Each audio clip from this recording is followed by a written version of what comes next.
부모님이 돌아가신 장례식장. 곡소리 대신 고성이 오가고 슬픔 대신 분노가 가득한 현장을 본 적이 있으십니까? 평생을 함께한 형제가 남보다 못한 원수가 되는 데는 그리 긴 시간이 걸리지 않습니다.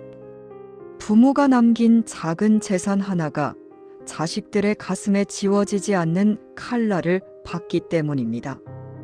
번듯하게 키워놓은 자식들 보면 안 먹어도 배부르고 내 인생 헛살지 않았구나 싶으실 겁니다.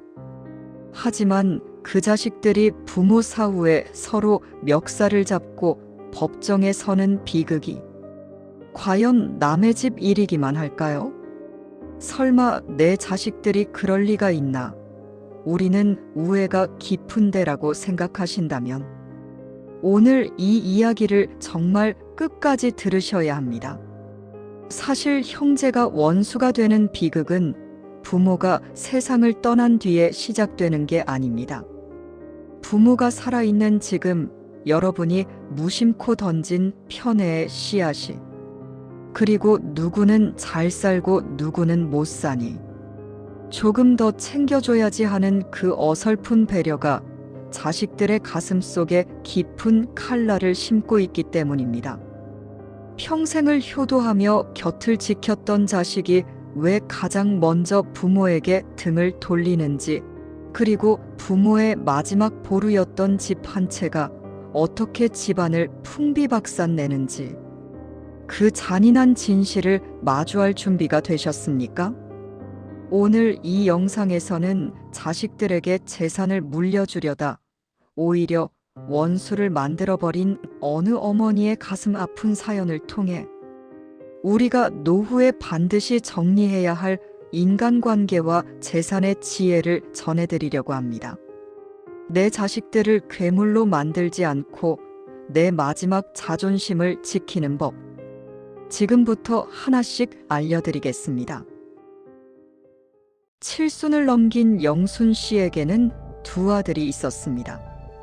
큰아들은 늘 새로운 사업을 한다며 객지를 떠돌았고, 둘째 아들은 말없이 묵묵히 어머니 곁을 지켰습니다. 특히 둘째 며느리는 딸보다 더 살뜰했습니다. 어머니, 이번 달 생활비 보냈어요. 날씨 추워지는데 보일러 아끼지 말고 팍팍 켜세요.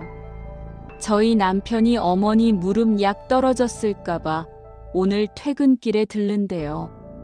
저도 내일 가서 반찬 좀 채워놓을게요.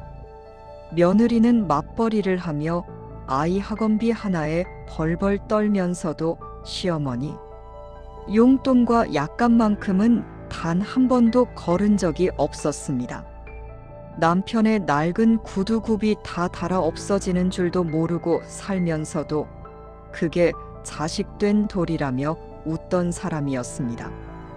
영순 씨는 그런 며느리가 늘 고마웠습니다. 하지만 그 고마움 뒤에는 그래도 둘째는 잘 사니까 형편 어려운 큰애를 좀 도와줘야지 하는 위험한 생각이 싹트고 있었습니다. 어느 날 소식이 뜸하던 큰아들이 초췌한 모습으로 찾아왔습니다.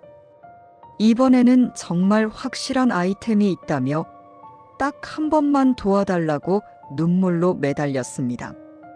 엄마, 이번이 마지막이야. 나도 동생처럼 좀 번듯하게 살고 싶어. 엄마 집 명의만 잠깐 빌려주면 대출 받아서 금방 갚을게. 동생네는 잘 살잖아. 엄마가 나 좀 살려줘. 영순 씨는 마음이 약해졌습니다. 못난 큰아들이 늘 가시처럼 박혀있던 영순 씨는 둘째, 내외 몰래 살고 있던 집의 명의를 큰아들에게 넘겨주고 말았습니다. 그것이 평생 효도한 자식의 등에 칼을 꽂는 일인 줄도 모른 채 말입니다. 하지만 큰아들의 사업은 또 무너졌습니다. 결국 집이 경매로 넘어간다는 통지서가 날아왔고 소식을 들은 며느리가 달려왔습니다. 예전처럼 화를 낼 법도 한데 며느리는 그저 멍하니 거실 바닥을 바라볼 뿐이었습니다.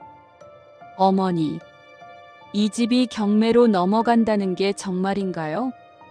저희 몰래 아주버님한테 명의를 주셨다는 게 꿈이었으면 좋겠어요.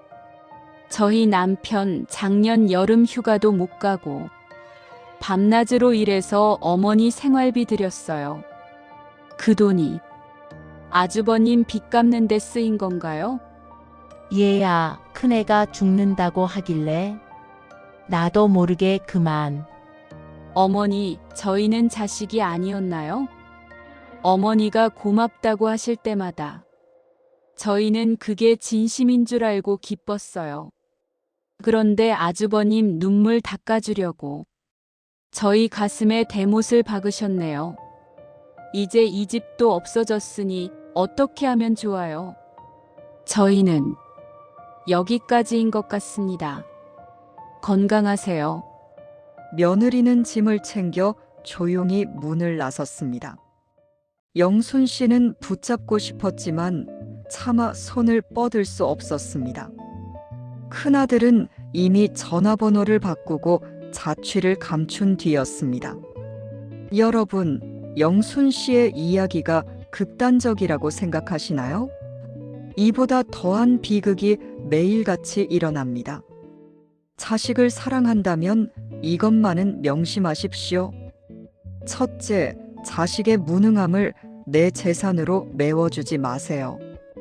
그것은 사랑이 아니라 자식의 자립심을 죽이고 형제 사이를 갈라놓는 독약입니다. 둘째, 효도하는 자식의 정성을 당연한 것으로 여기지 마세요. 그들의 헌신을 다른 자식의 부족함을 채우는 데 쓰는 순간 여러분은 가장 소중한 사람을 잃게 됩니다. 셋째, 내 명의의 집은 내 생명이 다할 때까지 내 이름으로 지키십시오. 명의를 넘기는 순간 여러분은 부모가 아니라 짐이 됩니다. 자식에게 짐이 되지 않고 형제 사이를 원수로 만들지 않는 법. 그것은 부모가 중심을 잡고 차가울 정도로 공평해지는 것입니다. 오늘 여러분의 생각은 어떠신가요? 댓글로 여러분의 소중한 지혜를 나눠주세요.